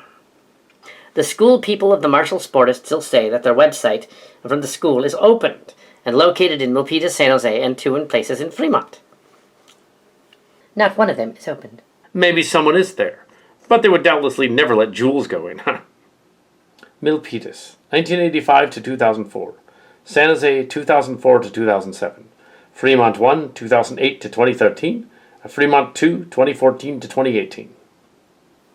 Medford coming in 2018. The thing about Oregon is they don't take kindly to California people breaking into their market. No. But it is the state of a serial killer from back in the day, as was Cali, so why not a little old cult? He can do, they can do, why not Kimmy? Better not get her any ideas. They claim other awards in 2018 and 2019 and have a Lighthouse blog now, but it's boring and hasn't been updated in 3 years. Some PR. Maybe they should hire me. Ha ha! No thanks. It seems harmless enough. Give them an inch and it'll turn from questioning and then into drama. I don't really think Dr. Kim is doing this. It's her younger sycophants, and she's probably beneath going to that extreme anymore. But they're not young, they're middle-aged and know better. They know it's not any of the kid students today, as that would be wrong. It's all old-school adults that know better, ranging in ages from late 20s, when they were in COL's last official class, and those up to their mid-50s. Why do they care about what we're doing? The IT guy wondered. This is not so. You're all trying to discredit our dear leader. You're all naughty students. Did Scott put you up to that, my ex? Oh, I didn't realize. It's like a family reunion here. The Talisman family reunion. How cool. I'm honored. I can't believe they don't remember you to TMS, Jay. You must have been erased from their memories, like some sort of superpower or the MIB movie. So now they accept a net presence as long as it's passed through the Grandmaster. Also, I called the Taekwondo Federation, and they had no idea how there could be a great Grandmaster in martial arts. The IT guy said they used to humor her, I guess. Well, he's probably not aware of the students making up this junk for her anymore. She's well over 73 as of 2018. It's a cult. They need to get over it. Several weeks later, the present day, I was just down to Albright Street after Technology Place, because I knew Minas Court was gone. Technology Place is now occupied by a swim academy, and has nothing to do with TMS. But Albright TMS is claiming it's somehow inside Walmart. It's not. The old site there was just behind Walmart. It's now a car dealership stockyard. The telephone numbers still go on to someone's cell, where they tell you it's still open. How can they possibly be running an establishment? Also, who's the wise guy who went on the AC Action site for martial arts and posted a picture of me and my ex-black belt? What the hell? We haven't been there since 2015. The only reason I got that was sucking up to the boss and doing odd jobs. Nothing salacious, but terminally boring. I can also confirm that the poster called Rhonda was right, and she was there when I was. Maybe I'm biased. The audacity of them pretending to still have online websites, and still be at Albray, but like ninjas you cannot see them. It's hilarious. The car place looks like the Minas one, though. Kind of sketchy. That's right beside a furniture store, one of those fly-by-night ones that's gone after mega sales in a few months, and will reopen under new management. Curious to know where they've moved to, because Medford isn't even listed anywhere but on their own sites. The LWS is there, but not the school. The year 2019 is almost over, and very little new has come out of the College of Loonies cult since the 2017 move from Fremont. Bemused was not correct. The building she thought was Lighthouse was just a sign left over on an old building. They have no Milpitas presence. They're also gone from San Jose of Orchard Parkway, and have been gone since 2007. The Bullshido blog that started in 2005 has given the views to thousands of online people on the machinations of the cult. Scattered stories about the cult. A lot of them my reposts are online, but most are copies. So really, since my official leaving in 2015, there hasn't been a whole lot. Also, that picture was of my friend and not me, as it turns out. We look something alike. They removed it. Someone is paying attention. Yeah, they referenced me here. Someone last year has asked for names, which you cannot give out. Clearly, I'm not Jody. But today I found out that in January this year, Kim posted reviews of her books, directly referencing them, but not the negative hype, as it didn't exist yet. When you watch them on YouTube, it looks as though these videos were done during the early years of the internet. How can I tell? She looks like she's 50 or 60 years old and still fully alert and in her prime. I would say they were made in about 2000. They wouldn't have mentioned anything about it as of yet non-existent ex-student backlash. Also, I looked more carefully at the old Bay Area Cult Sites article on the TV crew and noted that at the end, the author admits that he did not get contacted by the studio after they did it once. They did to my brother. He talked and spilled the beans. They ended up not using any of it. I suppose that's why we're here. To spill the beans to them. Those old self-help books were not bestsellers. They never were, because Kim could not have paid off the bestseller lists back in the day. She was not that rich. Granted, she was rich, but not that rich. The facts indicate the first book from 1994, 7 Steps, was a local Bay Area bestseller, but the article was written by them. More of the same. COL may still be using weird spam calls and old phone records to harass former students. The online sites are all retreads of older stuff, and oddly there's nothing from the aftermath of the heavily edited 2018 video series, which had clips from the 2017 black belt testing. No idea who's running their online channels. It's weird. But they can't just bring up the cult now. It would be disastrous. This is only spam. They cannot send you to COL site. And is Newark or Walmart their new digs? That's silly. This is during the space plague, when they had reduced hours at the surviving school in Fremont. You heard that right. 2020 was insane. Reduced. The web pages for the cult are still up. and claiming there are simply reduced hours, as you can still go to the academy and work at the company, but it'll be a limited capacity. Allow some elaboration. The virus of 2020 is a flu-like pandemic currently sweeping the planet, with cases in the valley, but mostly in other states, and most noted in China, the Middle East, Korea, various island nations in Europe, and other parts of Asia. It has claimed tens of thousands worldwide and thousands in the U.S. In the U.S., there had been some states of mandatory lockdown and stay-at-home, which means that most businesses, including computer companies, mall shops, martial arts schools, gyms, and the like, have closed, even libraries. The actual class and masters are probably exposed. As a health club deal, they should all be indoors at COL Fremont and not going out, or the one at Newark, or the like. They should not be encouraging anyone to come visit the school located in Fremont, unless the school is now bogus, and they haven't been there in weeks. The school is not located in Walmart in Fremont. The store was open, was just there yesterday. They're not inside the store. It had limited hours. It only stocked essentials. COL is not an essential. Do the right thing, COL, and shelter in. Make up blogs about how you are so mistreated by the net. You can even claim you only hoarded stuff beforehand because it was energy. I'll bet.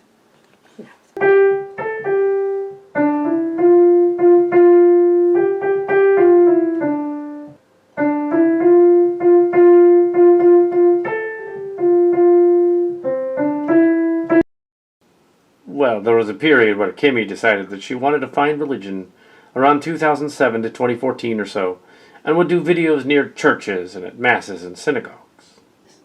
It was kind of strange. Probably a direct reply to the bullshit stories about her cult practices. Many of the videos posted on YouTube, but many are gone.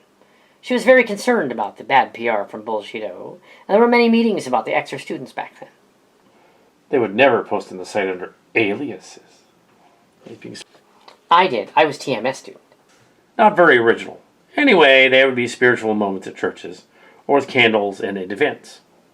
I'm not sure what faith Kimmy was before then, but she claimed Christianity and knew something of the Bible.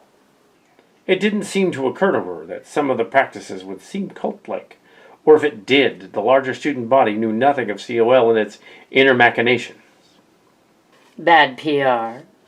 In the end, it was not the bad PR that brought it down, but their own hubris and some of the Xers leaking about the affairs and scandals, pyramid sales scams, and shady deals that did it. Students were privy to some of them back in the day when they got sloppy. They got them a spot on Inside Edition in 1998. But, like her political parties, when it suits her at a given function to have a candidate in the voting season, if he gives her money somehow, it's dubious she'd found Catholicism in the middle 2000s. At the same time, the Knights of Space also gave her money, so she was into them too. Heck, I was in their PR back then and told them advertise new stuff, and they wouldn't listen, as Vince were fine, insisting on the older stuff was better. They're all getting up there in age and long-time training issues and don't look good on camera anymore. Surely the younger set in those demos could do some of the PR, but they're afraid that they'll go online and learn too much, and then decide to quit. I tell you, a new demo or testing with some breaks is a lot cooler than some 20-year-old ice-breaking video on a grainy VHS camcorder stock. And I can confirm that the Time and Place show was no show. Only a dozen paid-for episodes. You guys thought it was longer, up to 20 episodes, but it was never that many. The 2012 new Kyunghee Kim show never appeared anywhere, although there is footage from it. Look for the old demos on the PR sites on YouTube that are dated from that year or older, such as those in 2011. The wedding breaking was from the pilot. It was filmed earlier. The Catholic episodes also went from the same pilot. COL News, yesterday, September 15th. On the TMS website that used to claim that the one Bay Area school that remained, the Albury one in Walmart, in Fremont, was closed permanently.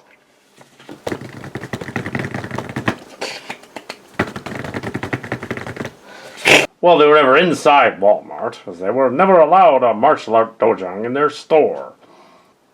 A car dealership entered the vacated spot from 2018 and might have been there as early as late 2017. So they've actually been gone since before the 2018 season, but claim they were not. Members could publish fake subscriber bots to their pages remotely, and did. Now up to 80K. Ridiculous.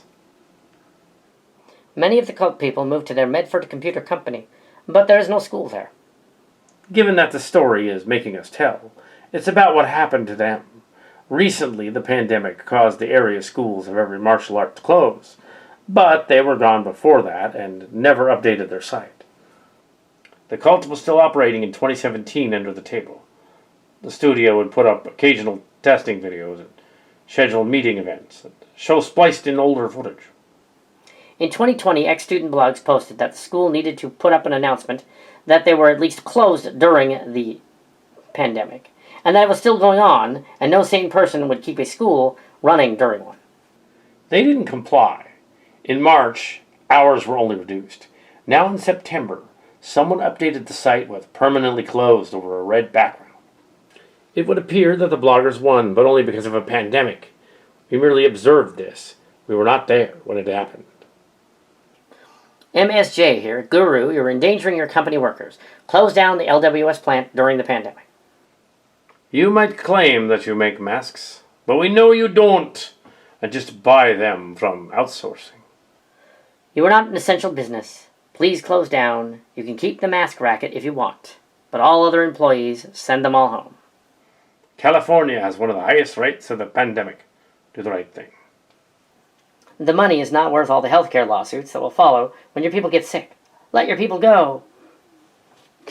I just thought to comment since something like this got to them last spring. Your 5 or 6 board members can run it while you're away golfing or something. Also, you could endanger yourselves, being that you are an older person with health issues. It's a bad idea to stay open. They're not making PPE masks. That's their website again, making fake claims. They claim they make particle monitors. That's all they ever really did. The rest of their stuff is brought in cheap from somewhere else, and they put their name on it, of which they've been in trouble before for breaking patents. You can look up several lawsuits. They've been slapping their name on products for years. That is a fact. That cannot be. There cannot be an operation with 3 students. The Cato Road place is also confused for an older place when searching. Maybe they're not even on Cato anymore. Give them a call and see if you're transferred to someplace else. You will be. They didn't even list their key board members until you go to their sites, and all of them are put up by the cult. They are connected directly to the cult. They're the cult. Do not work for them, unless you're into that. And why the heck are they opened as an essential worker force during a pandemic? That's unsafe.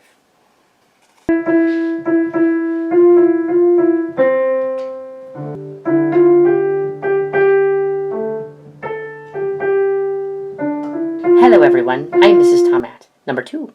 Ex-Mrs. I had an affair with a Guinea. He was married to Kimmy. I do not regret it. She's a tramp. Girls, stop that. In the 1990s, the guru of the cult of COL began a class program that was aerobic erotic dance, romancercise, but we'll call it romance class for clarity.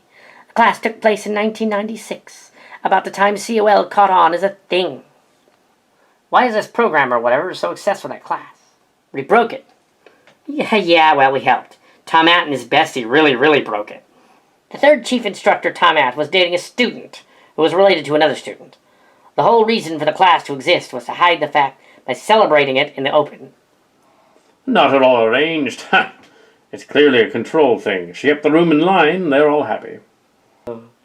Other instructors became paired with students and instructors. It was an act. The guru decided that since some COL and some non-COL TMS students asked about her control over relationships, that this would make it look like there was no such control by making a class devoted to coupling and intimacy. For the record, nothing happened between Holy Cat and me, just saying. The trouble for many of the students was that the guru lady improperly cast them as lovers. One such poster from Bullshito and other blogs had a long discussion with her former romance class partner, joking that neither of them had any chemistry at all. Then this man was paired with someone the guru didn't approve of. He did, and the session quickly ended. Now, until around 2000. To think Kimmy tried to pay for a date in 95, only for 2000 to be in secret. Holy Cat, please, it was just Discovery Weekend, and nothing happened. Except we, saw each other, in the buff, so to speak. And he was well endowed, even in the cold. Whoa. And so were you, my friend.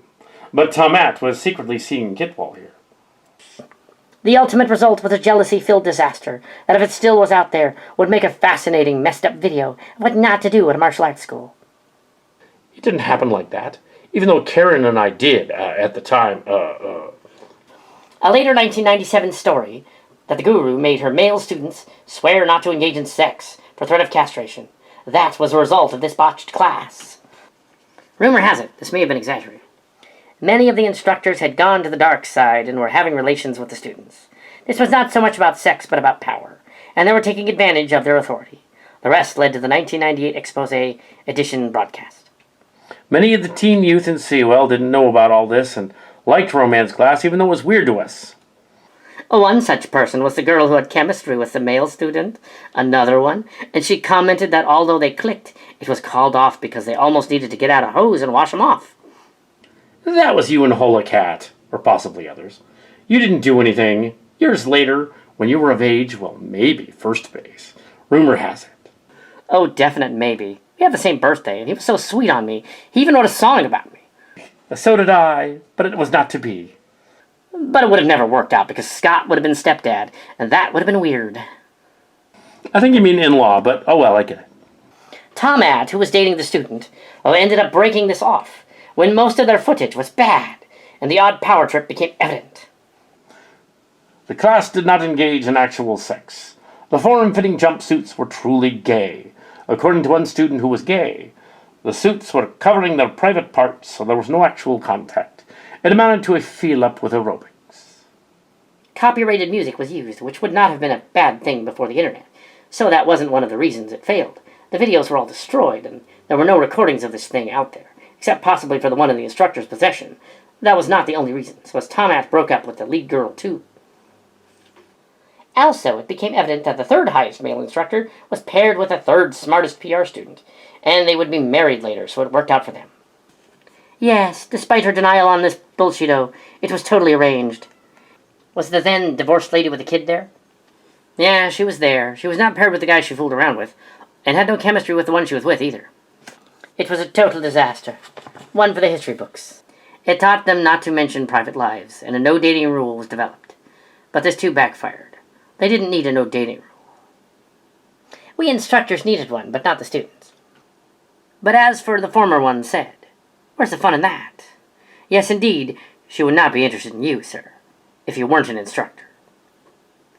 Why, you brat! I think she was talking about me.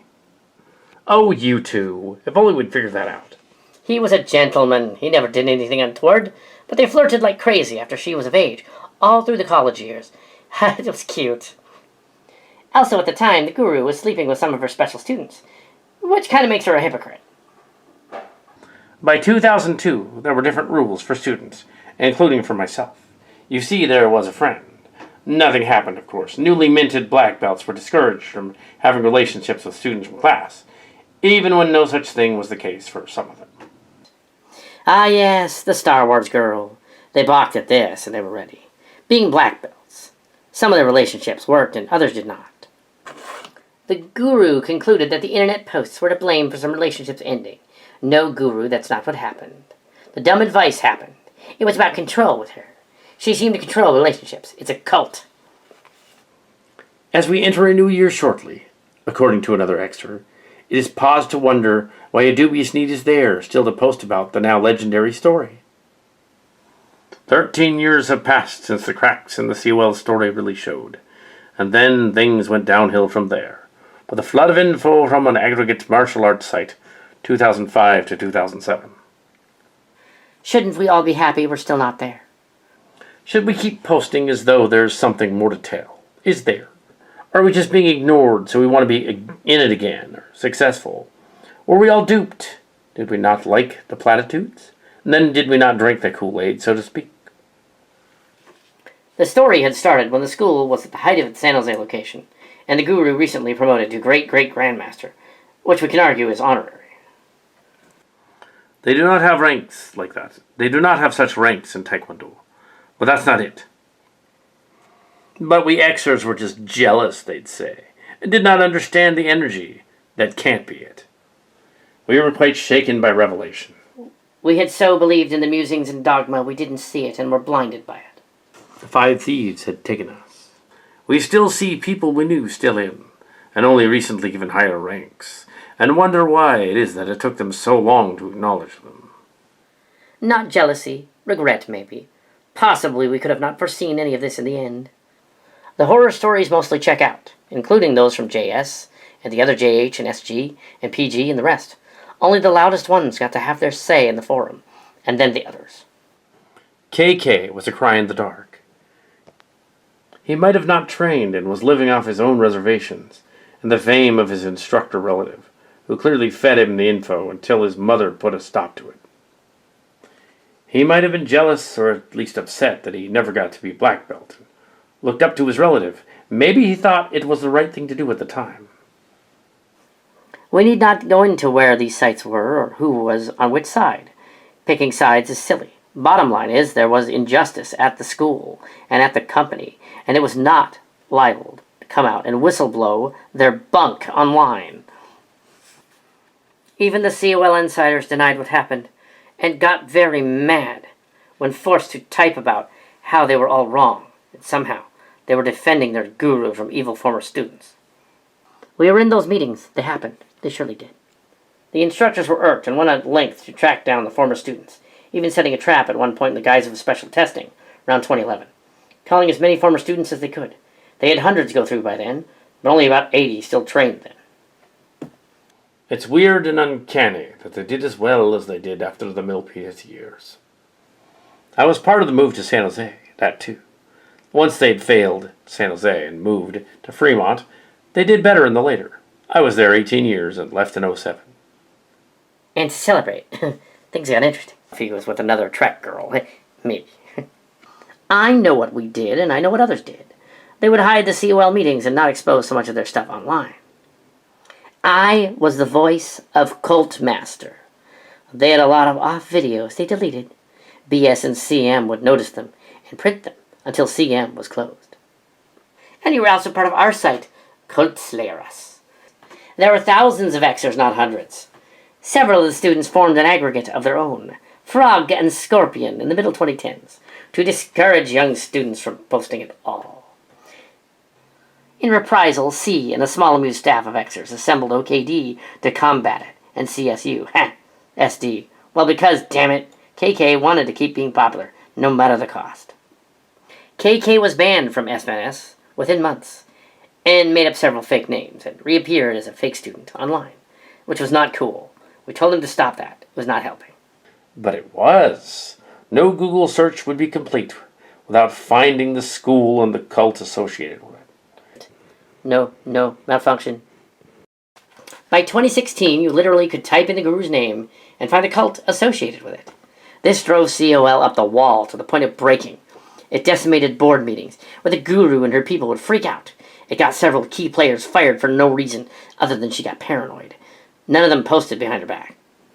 By 2018, they were coming out of the woodwork, posting stories of how they only reached Greenbelt after years, or they'd been creeped out, or various sales scams went south, and they ended up with a load of garbage.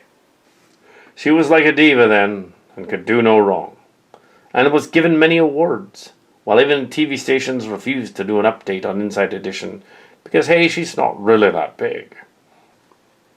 She may have had thousands of people touched, but the maximum company body was no larger than 500, and only dozens controlled by the day-to-day operations.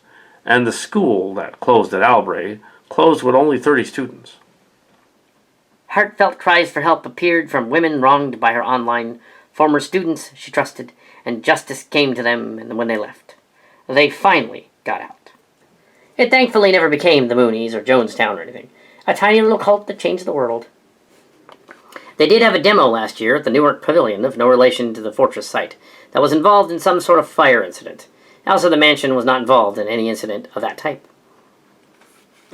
Whoever is running the PR bot sites and farms of bot cookies for the TMS site has accidentally posted pictures of random cycles through testing cycles of various students, even former ones. They would remove the ones that former students have told to. It's not as nefarious as one might think. Nobody's checking. They're in quarantine somewhere, and their web guy is gone on hiatus and hasn't bothered to change some algorithms, so there isn't some weird connection where none exists. Naturally, the Newark Pavilion would not play host permanently to a martial arts school. It was only a demo. It's odd, though, that the phone number is the Pavilion, with a rather dumbstruck answering person who was puzzled when we checked up on it.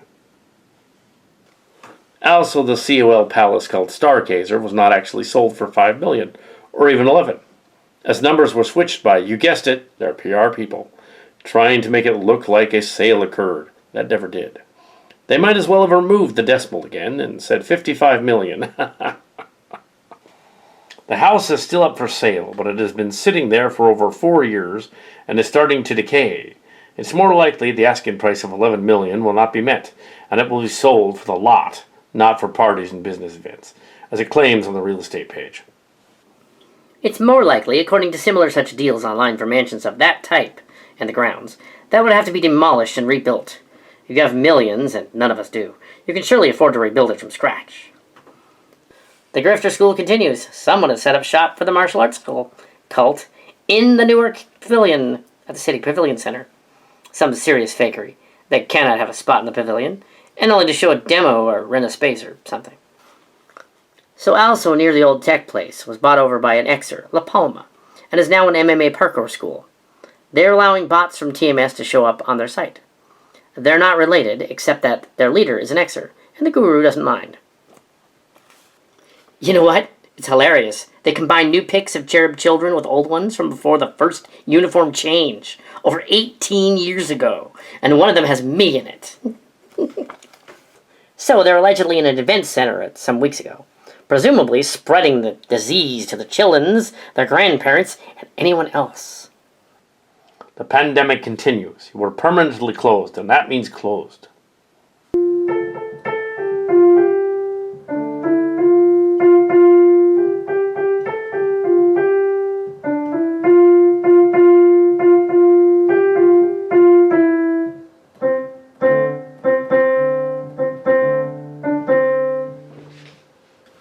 They have pulled back on some of the claims about PPE. That's LWS, though, making up stuff. Not unusual. The parents need to be notified if they use their kiddies in ads. You should know that. The pavilion event, or whatever, needs to not happen. Social distance. At least the parkour place is outdoors. Oh, and the Stargazer was back on the market after the 2019 fires, but off it after the 2020 fires. I wonder if maybe the hillside's a mess now, and the house was lost value. I don't know, though. Briefly, in 2019, it sold for $5.5 million. The house is irrelevant. We have not been there for years.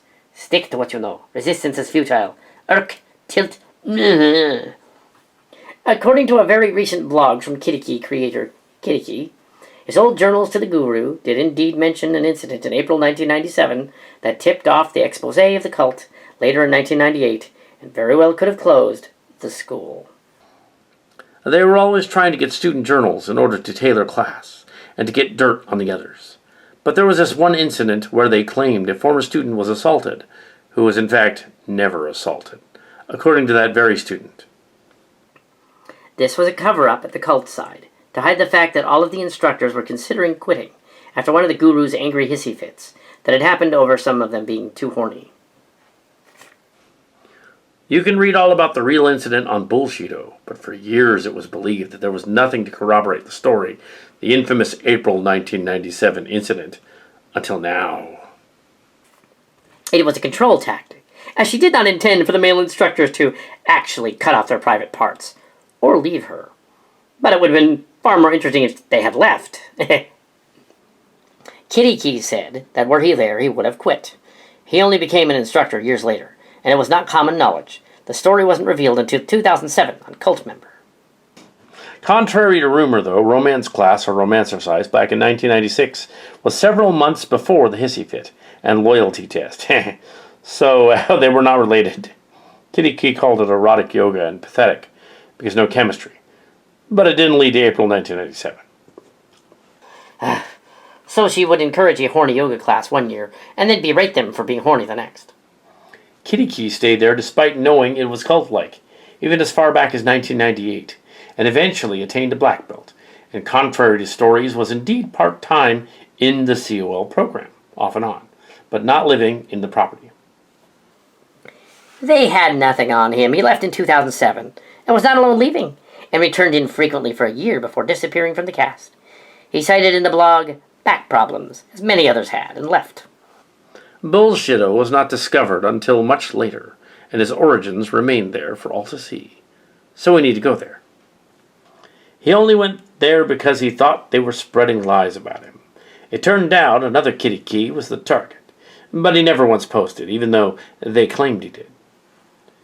The alleged student assault incident, also in April 1997, was debunked in 98, when Kitty Key and others from TMS encountered this former student, whom the guru claimed was involved, and he said he had no idea what the guru was talking about and was disturbed. Now, if only the cult just come clean and said nothing that evening, or it wasn't a cult, all of that would be moot. But this was where the cracks in the armor started. Kitty Key did say the absence of evidence is not evidence. However, the cover-up is evidence, when the witnesses weren't involved in the cover story. Even so, eyewitnesses are faulty. You know, you should have been an investigative reporter. In the end, they will never fess up to the hissy fit incident of April 1997, but we know, and frankly, it doesn't matter anymore. It's just another silly COL night gone wrong. The ex-student said, "I would appreciate it if you would know the cover-up. Kitty Key did not include it until getting permission to send it to us this morning, 24 years later." This is confusing, but I get what's happening. The aliens that put this up are testing us, and want to see if we're worthy or friendly or not. We must play along and keep going. Babe, you think it must be aliens? But which ones? The Borg people aren't doing much. The assimilation didn't take as planned, as if they're from a crash site or something. They're not in the collective. It has never been proven, but there allegedly was a marriage breakup as a result of the self-discovery weekend getting too intense, and the female student being too flirty, and another student, and a non-training student, quit, and then divorced his wife, who trained.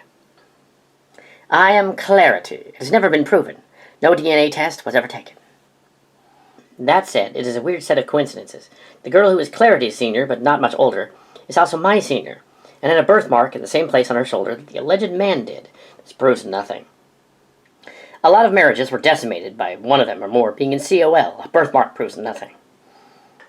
Did an instructor warn a new black belt not to date a younger student, and what happened? The Star Wars girl story, that happened a lot. But if you're referring to the two Star Wars fans, they were never an item. The girl was the same age as his nephew, and they would all three appear at times. And they used to train too, but the instructors got paranoid when they had natural chemistry. Did some Xers have rendezvous with each other after training to make COL jealous? Not to make them jealous, but yeah, they met, but nothing happened. Did instructors plant a dirty magazine on a young COL student to later berate him and teach him a lesson in class? Yes, one of them gave the student the magazine. Guess you wouldn't trust that instructor after that. Did the guru arrange marriages and gaslight students, even so far as putting one out in the rain once, and another in a ridiculous fasting diet to get another one's mind off it? Yeah, that happened in COL. Did the guru clandestinely marry one or more of her junior students, and complain that the other students should control their dating habits, but the other instructors she had were exempt? Yeah, I was shagging a Guinea, but Kimmy was already separated from him. She was just still jealous. After she'd done questionable medical things for both of us to clear up later. Heh. This led to the creation of the Cult Master and the other sites years ago. Why would anyone ever join COL today? I have no idea. It would be impossible to hide behind their secrecy. In 2022, it was the year of the tiger. It is now the year of the rabbit. But a year ago, this happened. Belated birthday tidbits. In 1946, the guru was born 76 years ago. My, how time flies. It was the year of the dog. Now is the year of the tiger, where it was. She was born in the lunar near year. I'm not really an astrology fan. Happy birthday to Dame Commander Dr. Great Grandmaster herself, lol. I have not been talking much to Kitty or the others about the school, have not updated in months. Despite the implications of the unholy alliance some years ago, nothing untoward happened. I did not have any interest in Nagini. Must discuss the bizarre rumors of an ex-friend's parentage, because that's messed up COL. See, they spread a rumor that her mother's marriage broke up because of the energy, and she was unfaithful by sleeping with another student. But that never happened. It started with some confusion about the weekend retreats, and some instructor hooking up. When it wasn't the mom lady, it was me and someone else. It got conflated. No, Kitwall, it was not me. In fact, joining COL is what ended my previous marriage. Not an affair. and happily remarried and out of the cult a long time. It was not her, but some other student lady who had a kid and a previous marriage. But we're not telling which one, as that is messed up. An Xer in Holocat passed along an interesting story about the Saving Private Ryan movie. When, like other movies, the guru thought that she was in it, because wars. Oh, that's okay, Holocat. She didn't appreciate being corrected that she'd been born 1 year after World War II and was a baby boomer and didn't understand what that meant.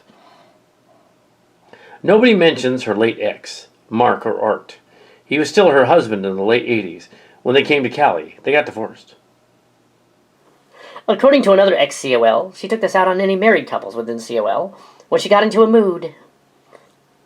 She took it out on them when she got a divorce? Imagine that. Take it with a grain of rice, though. The Xer is not fond of the cult.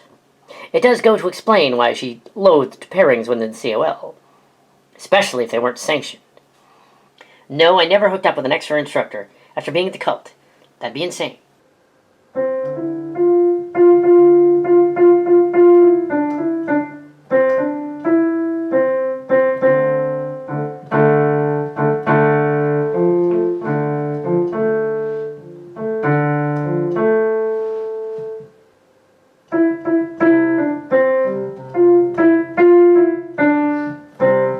No, Bullshito was officially closed. The now 3-year ended. Looking for ex-Martial Sportiests students blog. But that means locked. You can still read it. All 4,000 pages are there. And no, you were never inside Walmart in Fremont or living in the Pavilion in Newark. Ha! At last, the Grand Orion of the Knights of Space of Keptera have come to judge you and find you unworthy. Prepare yourselves. The biggest letdown from the years-long adventure of that during the Bullshito, they never did prove, one way or the other, that there was a settlement for the mysterious AG case. Sure, they ran some guesses. And no, I know he was never posting on Bullshito, and tried to tell them that. They wouldn't listen. He had to somehow be the mastermind behind it all. Kitwell, ironically, was. And the real guys behind it were in plain sight, not hiding at all, but under obvious aliases. Former YSN members. No, I never had an affair with JMS or KSS, nor did we have a love child in 1990 or so. Ha! The guru assumed we did. Ha! I don't even think we ever even went beyond a polite hug at a dance. Well, that was at one time, but it was after the retreat by several years. And no, it was only a kiss. But what a kiss. Even so, I also got weird divorce papers and weird summonses from COL fake lawyers in the 2014 period. There already was, so I was like, okay, whatever. Yep, COL, I can confirm most of the COL stories involving weird diets, being isolated, some having arranged marriages, and one time getting the anklet of string once. The timeline is fuzzy, but off and on there was a bunch coming and going, and we would return to help at events after we'd left. I'm here and I'm Slayer. The 2011 testing story is true, all of it. It was pathetic. They had to hire in fake students to fill the ranks. It was a testing Julie and her brother were also at, as was I, and can vouch. The older relatives can confirm the earlier COL during the time of the arranged marriages to Kim took place and failed. Yeah, and she did not walk her talk. SE and AG, yep, it happened. Can't deny it. Just how is that good energy, if she can do it, eh? Huh, allegedly, let's say. I wasn't there. Not when it happened. The pieces came together via the wonderful threads of Bullshito, which explained why AG was up and suddenly kicked out in 2005. Oh, and Lighthouse Girl was in Fremont, not Medford, but she changed locations to throw off the trail. It was still obvious. All of that Operation Komodo Dragon stuff never happened. No Frog and Scorpion either. You guys did as much trending tricks as they did. It's not likely that you guys are one person, as there's just too many differences in your writing styles. Unless you're the schizophrenic ex-student at one time. Oh, shizer. Can't complain. We did that from LWS and the Academy back in the day. We posted on Bullshito a lot, and this one girl, SK, was quite aware of the hissy fits and meetings to discuss how to find ex-students. She was there, but we didn't come after you, though. It has been pleasure slaying the cult all these years later. It had been ages. We did have to drop some of the articles over the past couple of years out of respect for some of the former students who had moved and didn't want their names on the blog. The sites have all died down, once the postings in 2019 or so, and the closing of the last Fremont school, where a Newark location was briefly referenced on their Facebook until called on it. They claimed that their new digs were inside a pavilion that is since disproven. But the school is not the cult. The cult merely operated outside the school. The high-ranking members have all but stopped posting. Only the youth seem to still be there, having been indoctrinated into the thing without any reference to the net stories. This is mainly because they aren't allowed to have social media. I'm not sure who is in charge even there anymore. Mainly, one of the funniest old rebuttal blogs, way back when, since some of the former students and active ones made interesting claims. One of them, let's call her Terminator, she was claiming that bullshito blogs were never a topic with the COL people or in class. Call me jammer. I claimed that I had been to the 2008 Christmas party then at Tech Place, where COL was present, and that Terminator was also there, and she was livid about bullshito. She was one of them who brought it up. Also, others commented that they posted to make fun of former students. They did not, however, claim they had to get even. It was more like they posted anonymously and thought it sneaky. It was merely lame. In converse, let's call them the Slayers, the most allegedly adamant posters on late bullshito, and these sites too, in person, would not want to discuss the cult.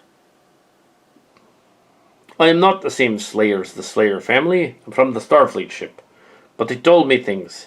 One and two occasions, they have passed by Kitty Key, and they would tell him, we don't want to talk about the cult, or let's not talk about the academy, or what we're concerned you're still in. And he'd not been in since 2008 either. A female ex-student once remarked to us, "Oh, I was there when incidents happened," and they did. When it came to several stories from Bemused and JDMS, they were called, "I was there," and that stuff was crazy. A recent book series alludes to a cleaned-up version of events from the cult, as allegedly penned by Hazel. That's what we'll call him. But it's embellished, and it's not actually what happened. It cannot be proven, according to his editor. Names have been changed. Your version of Hazel, who my counterpart had chemistry with, in her part of the multiverse, also, but who really did not hook up with me in any way, events have been changed. None of it can be pinned down. True, but we're from a different part of the Cillian multiverse. The only event that sort of can be is if there's a movie premiere, as mentioned. So don't take it literally. It's more like a diary novel series written down like decades later. He's bound to have remembered it wrong. And Hazel was never in COL. He was in part-time COL as a black belt, but not for long before he left in 2007. Also, he was allegedly not Kitty Key. The editor then said, if you believe Kitty Key could have been just one guy, sure, he's one of them, but he's not a Fillet. The editor is a Fillet. Another exer in the stories, fictionalized to avoid legal problems, have been a direct witness to the JDMS events, and who are suffering in the cult, and to the photo op mess-up, among other things. Let's just say Kimmy ordered her then boyfriend to be a total SOB. They had her out in the rain, fasting later, and begging to be let back in the cult. I don't know why she didn't immediately leave and go to the police, but she was stuck in a cult. She couldn't leave. None of them could have. They were victims. All started because of a hissy fit from Kimmy over loyalty, as Bemused called them. We asked, when was that? And she said, about 20 years ago, 2002 to 2003. And yep, 20 years later, we can confirm JDMS was telling the truth. Regarding fake divorce summonses and fake harassing calls in the past decade, oh yeah, they happened. It was COL overstepping their power. It was usually directed at serious bloggers, though, who had said something they thought was mean to Kimmy. It was hardly ever someone they could potentially pull back in. Said another we will call Joyful. Joyful also said Terminator lied. She was totally mad about posters on Bullshito making fun of Kimmy. She was a lot. None of the fake summonses led to any actual divorce. Some of them weren't even married in the first place. But the ex-instructor hubby story is bullshit. Even here, he's actually me the whole time. I never made it to instructor. I wasn't married to the second Kitty Key, for instance, as that would be gross. We're siblings. We're not from the Hillbilly Mountains. I made it to black belt. The cult appears to be done. You are correct, my brother. Stepbrother, still, we're not from the Hillbilly Mountains. Well, letting it lie there, we're not going to check up at that pavilion again, or go to Medford. I wonder if they ever sold the mansion. I checked. Nope, they didn't. The bank got it. Oh well. Have your fun for now, but the crowd will soon come through and get you, and then you will be sorry. Yea, Cinders and Karen are the last, and we will finally win. You will see Kimmy come soon. I'm not here to destroy them, Angelica. But your torment, we assumed you were dead. That was the other Michael. That was the other Michael. Cillian Space did not revive him. Then another one died. Same thing. It's because the Dominion have formed an alliance with the Overlords. I haven't much time, I will confess. It has been so many years since this, and so much speculation, but now a retired witness to the whole thing has stepped forward. Yes, that thing, the reason Bullshido ever covered the machinations of College of Loonies and all their affiliates from 2005 to 2015, the case, that case. I stumbled across your site and assumed you were in the know. I also read some very curious comments from one of my NDA people, so I naturally had to investigate. But don't worry, I'm long since retired from this, and I was one of the prosecution on the case of LWS and COL versus AG, better known as Guinea. The statute of limitations of the NDAs expired in 2017. So this was very clever, the poster. So what do you want to know? Alright then, was AG, also known as Guinea, ever posting on bullshido.org? He wasn't posting there. Well, the case or cases against him false or defamatory? Oh, extremely, with prejudice, which means there were more than that. Was he posting on other aggregate sites? He was posting on a site which was court-ordered to be removed. Cult member. Was he mean to his ex-wife or the accuser? Kyung-yi. The allegations against him were dropped in a court of law. They were proven false. How many COL people stood as witnesses to this? The CEO and most of her staff were witnesses, including me. They could not have been in the same room with the accused.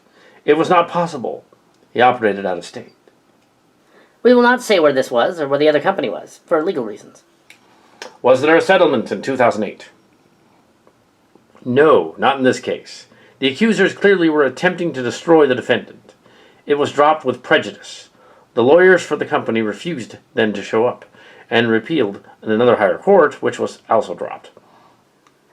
A countersuit indicated a patent issue that had nothing to do with this. It was just the CEO trying to milk money from AG, wasn't it? I wasn't part of that case, Sandy. I don't know. What is all this about money?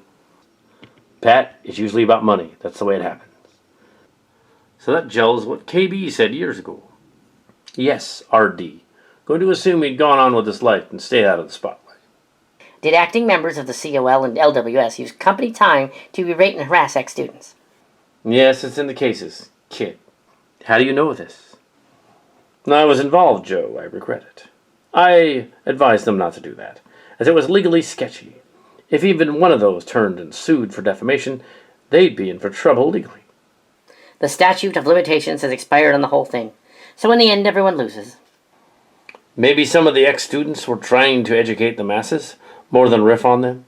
Seems they were trying to help for the wrong reasons, but in your opinion, was it justified? The former employees and students have every right within free speech to post, so long as it's not defamatory. I see nothing defamatory about this site, for instance. It's an archive of those events. The only paper I was ever served was a fake divorce summons. Mariam, that's against the law. I take it the limitations have expired on that. Yeah, it was a while ago. I wasn't even married then. Was Bullshido responsible for their bloggers? No, according to the terms of service, they were not responsible for anyone posting. That is why, unlike the other site, they could not be removed. And Cult Slayer Us, it too was taken down. The first was mine. You closed that account yourself, not a court order. You were good, but not in bad. It was good that Operation Komodo Dragon disappeared. It was questionable. Yes, that was, but for clarity, AG got nothing, Kyung-yi Kim got nothing, and KK got nothing. We got nothing. It's even libel. Nobody got anything. It wasn't even hate speech. It was free speech. Testimonials of former students, like whistleblowers, are protected. So we don't use real names. I think I started this just shy of 21, huh? Nadia, you and yours are clever and decent sleuths. Too bad you never went into the business. No.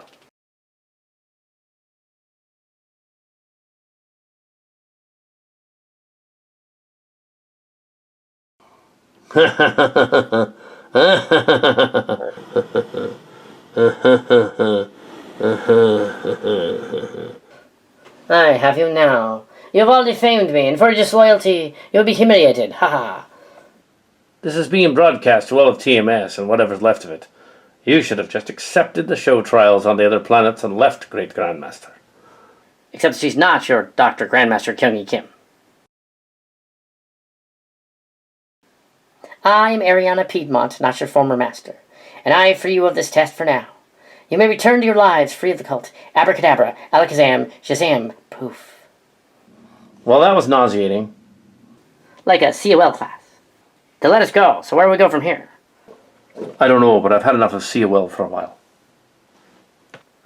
Welcome to Far Out. We're really not the bad guy ones. We're Odo's group. Well, then why did you hold us here? It is us. We wished to study you. Cillians. All along, it was Cillians. I bet even Holocat, your friend, wasn't Holocat. No, I'm actually Holocat, in the flesh. He's one of those changelings, is he? No, Sandra. He registers as completely human. I see the family resemblance, my twin brother from Cillian space. If you were from Cillian space and Michael died, why did that happen? He wanted to leave the show. He didn't want to be part of it anymore. So we let him.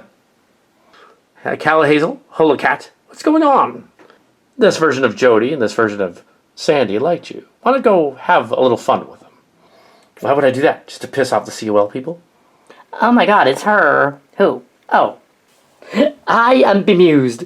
I think we should let these Xers enjoy themselves here on Far Out. Don't you? I feel like they're trying to hook us up here. Well, I'm me and you're you. It might be fun once, just for the road.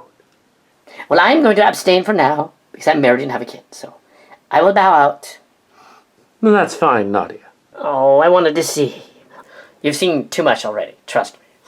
Oh yes, and by the way... Where'd you send them, bemused? Oh, back to their respective fun places. They're fine. They'll be just fine. I just figured it out. You're the cat's partner in that romance class, weren't you? Yes, it's true, but we had no chemistry. Zero, in fact. I liked Clark, but the thing is, they almost ruined it. And that amuses me. But then again, those two got together. But it was all on board, nothing happened, but they did kind of ruin that night. That amuses me. It never aired. A lot of things amuse us, but let's leave them to contemplate their existence. Father, shoo, go away. Well, she's in her early 40s now, it's probably all right. But weren't you with that rumbly girl in the other story? That was my Cillian brother. He was. Oh, that is confusing. So you made black belt before I did, by a little over a year. And you beat me to second-degree black belt, but I never had one of those. I had sort of back problems, but I'm all right today. Care for a little free sparring then? Sure, but we're way out of practice. I didn't ask you if you were seeing anybody. Shut up. Spoil the moment. No. Shut up. Wait a minute. Hold on. Wait a minute. Hold on. What is it? I was just observing the cuteness, that's all. Mom, go. Over 40 years old, go away. All right. All right. She cued the words. Dun, dun, dun, dun, dun, dun, dun, dun, dun, dun, dun.